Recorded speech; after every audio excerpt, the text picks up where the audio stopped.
বিমান দুর্ঘটনায় মহারাষ্ট্রের উপমুখ্যমন্ত্রী অজিত পাওয়ারের মৃত্যু নিয়ে তদন্তের দাবি তুলেছেন তার ছেলে জয় পাওয়ার। দুর্ঘটনার পিছনে সম্ভাব্য গুরুতর খামতি আছে কিনা তার তদন্তে জোর দেওয়ার দাবি তুলেছেন তিনি।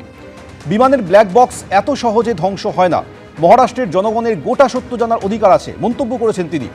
বিমান সংস্থা ভিএসআর ভেঞ্চার্স প্রাইভেট লিমিটেডকে নিষিদ্ধ করার দাবিও তুলেছেন।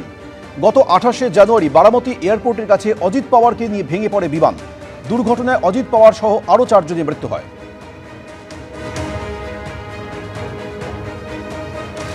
এবার সিপিএম এর সহায়তা শিবিরের ছবি দেখাবো কাটোয়ায়, ভোটের মুখে। একেবারে পূর্ব বর্ধমানের কাটোয়ার ছবিটা এটা। কাটোয়া 2 নম্বর ব্লক অফিসের যাত্রী প্রতীক্ষালয়ের সামনে এভাবেই চলছে সহায়তা শিবির। শিবিরে বেকার এবং ক্ষেত মজুরদের ফর্ম পূরণ করে দিচ্ছেন সিপিএম এর নেতা কর্মীরা।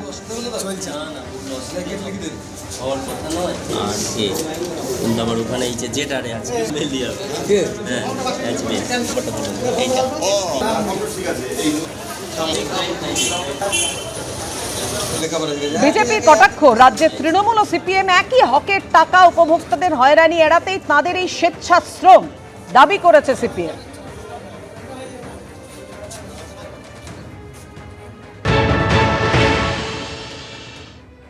পশ্চিমবঙ্গে যাহা তৃণমূল তাহাই সিপিএম তাহাই হচ্ছে কংগ্রেস, অর্থাৎ এরা সবসময় একে অপরের পরিপূরক।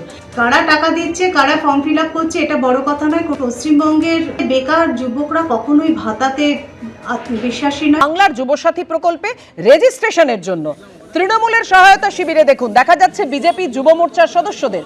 সংগঠনের ছেলেরা বেকার ভাতার জন্য যাতে নির্বিঘ্নে ফর্ম পূরণ করতে পারেন তা তদারকি করছেন বিজেপির পঞ্চায়েত প্রধান।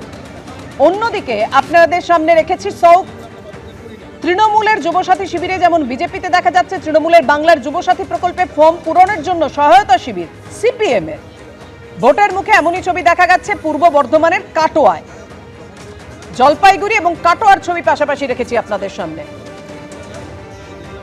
ঠিক কি ঘটেছে জলপাইগুড়িতে? বাংলার যুবসাথী প্রকল্পে রেজিস্ট্রেশনের জন্য তৃণমূলের সহায়তা শিবিরে বিজেপির যুব মোর্চার সদস্যরা। সংগঠনের ছেলেরা বেকার ভাতার জন্য যাতে নির্বিঘ্নে ফর্ম পূরণ করতে পারেন তা বিজেপির পঞ্চায়েত প্রধান দাঁড়িয়ে থেকে তদারকি করছেন। এই ছবি দেখা যাচ্ছে জলপাইগুড়ি সদর ব্লকের বটতলা এলাকায়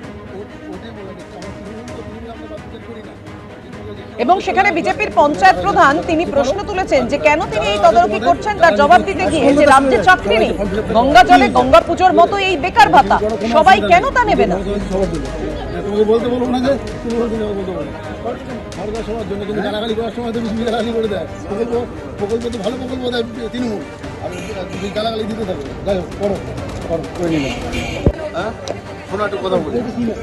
যারা ওখানে জমা করো কোনো অসুবিধা নাই, আমি দেখলাম ওখানে বিজেপি করো, তো বিজেপি করো, যুবমোর্চা করো, যাই করো, এই প্রকল্প সবার জন্য আছে, তুমি করো, নিতে পারো, অসুবিধা নাই। তুমি ওখানে নিচ্ছ, কোনো অসুবিধা নেই। পশ্চিমবঙ্গে যুবকরা যেখানে কর্মহীন অবস্থায় আছে, কোনো শিল্প নেই, কর্মসংস্থান নেই, আমাদের পক্ষ থেকে কোনো বাধা নেই। গঙ্গা জলে গঙ্গা পূজার মতো নিজের টাকা নিজেরাই নিচ্ছ, আমাদের পক্ষ থেকে কোনো বাধা নেই। পূর্ণ সহযোগিতা আমাদের পক্ষ থেকে আছে। তার জন্য আপনিও দেখছেন আমিও ক্যাম্পে আছি এবং তাদের প্রয়োজনীয় সহযোগিতা আমিও সহভাগী আছি এবং তাদের এই বেদনার সাথে সমবেদনায় আমিও আছি। আমি চাই চাকরি হোক।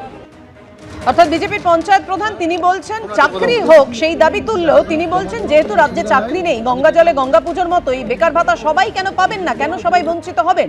আর তৃণমূলের কি কটাক্ষ? শুভেন্দু অধিকারী বেকার ভাতা নিয়ে মুখ্যমন্ত্রীকে কটাক্ষ করলেও তার দলের কর্মীরাই নির্দেশ মানছেন না। যে আমরা নির্বাচনের জন্য মানুষের জন্য কাজ করি না। মমতা বন্দ্যোপাধ্যায় এবং অভিষেক বন্দ্যোপাধ্যায় ভারতবর্ষের জননেতা জননেত্রী এই কারণেই, কারণ তারা জানে যে মানুষের কোনটা দরকার কোনটা প্রয়োজন। বুড়ি বুড়ি যুব মোর্চার ছেলে শুভেন্দু অধিকারী বারবার বলে বেড়ায় যে এই ভিক্ষা আমরা নেব না, এই ভিক্ষা কেউ নেবে না। তার দলের ক্যাডাররা, তার দলের কর্মীরা তার কথাই শোনে না, তার কথা মানে না। বিজেপি প্রধান আসছে মানে বিজেপি যুব মোর্চা বিজেপি কর্মীদেরই ফর্ম ফিল আপ করে করে জমা করাচ্ছে, আর তো কোনো কারণ হতে পারে না। এখানে তার ঘুরতে আসবে। সময় মতো অনুষ্ঠানে না এসে টাকা নিয়ে প্রতারণা ও শর্ত ভাঙার অভিযোগ এবার অভিনেত্রী মিমি চক্রবর্তীর বিরুদ্ধে এবং সেই বিষয়ে নোটিশ দিল উদ্যোক্তারা। অনুষ্ঠানের জন্য নেয়া 2,65,000 টাকা ফেরাতে নোটিশ উদ্যোক্তাদের। উদ্যোক্তা তনয় শাস্ত্রীর সামাজিক ও আর্থিক ক্ষতিপূরণ বাবদ আরও 20 লক্ষ টাকা দিতে হবে মিমিকে। উল্লেখ রয়েছে সেই নোটিশে। প্রকাশ্যে লিখিতভাবে ক্ষমা চাইতে হবে। উল্লেখ রয়েছে নোটিশে, যে নোটিশ মিমি চক্রবর্তীকে দেওয়া হয়েছে। আপনাদের মনে করিয়ে দিই, বনগাঁয় মিমি চক্রবর্তীর অনুষ্ঠানে হেনস্থার অভিযোগ উঠেছিল অনুষ্ঠানের উদ্যোক্তা তনয় শাস্ত্রীর বিরুদ্ধে। 25শে জানুয়ারি রাত 10:30টায় মঞ্চে ওঠার কথা ছিল, কিন্তু 11:35 আসেন মিমি। অভিযোগ করেন আইনজীবী তরুণ জ্যোতি তিওয়ারি। রাত 12টা পর্যন্ত অনুষ্ঠান করেছিলেন মিমি চক্রবর্তী। অভিযোগ করেছিলেন আইনজীবী, অর্থাৎ শর্ত ভেঙেছিলেন মিমি চক্রবর্তী, আর সেই কারণেই নোটিশ পাঠানো হয়েছে দাবি করেছেন আইনজীবী। বনগাঁয় পুলিশ কর্মীদের তদন্তে বাধা ও মারধরের অভিযোগে গ্রেফতার করা হয়েছিল তনয় শাস্ত্রীকে।